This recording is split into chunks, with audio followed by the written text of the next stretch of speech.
My capacity is so vast. Sometimes I think that maybe I'm just an ocean, a void to house other things and nurture even the monsters in complete darkness, undulating and beating against rock under lunar command. I knew death as a concept very young, always thinking about how I had to obey God so that I would go to heaven one day. So when my family is being called home, I'm not left on earth to burn. Imagine at 12 years old navigating how to do my hair, what lip gloss looks good, and where will I spend eternity after death. And this eternity seemed to hinge so dramatically on my interactions with boys, on touching myself. Was screaming in ecstasy just practice for the agony I'll express from my mouth in infernal torment? Being a girl is so hard. Recently, my nervous system is finally calming down after years of being on high alert.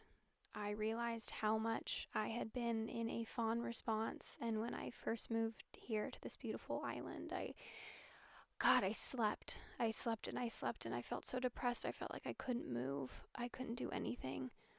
I noticed that as I slowly began to regain my physical strength, my creativity seemed to burst forth like some spring or geyser that had laid dormant for way too long. I found myself expressing who I was and figuring out who that is in general. I started to dive deep into my own darkness, but I felt tethered to a solid foundation this time. No longer a boat out to sea adrift awaiting for the biggest wave that could potentially spell my doom.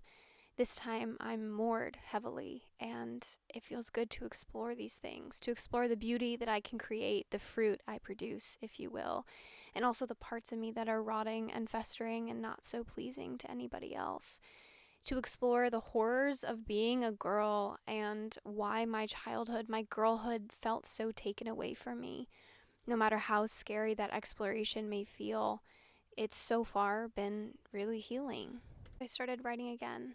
I started writing about the darkest, scariest parts of humanity, of girlhood, of being a woman in general, and how the perils of religious trauma really affected me throughout my life. I started to calm down and not think that time was running out, that I could stop and just enjoy the present moment, even for a few seconds, that it was fine.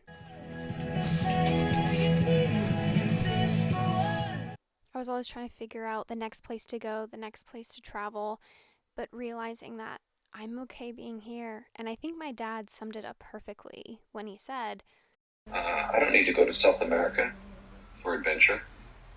Um, my adventure is back home. The problem was I was missing it. So welcome to my channel, where I show you what my adventure is, and I share tons of video diaries, and I talk about books, and I share poetry, and I share journal entries like the one at the very beginning of this video. But if you like what you see and if you like what you hear, join me on this journey of self-discovery and reclamation of my girlhood.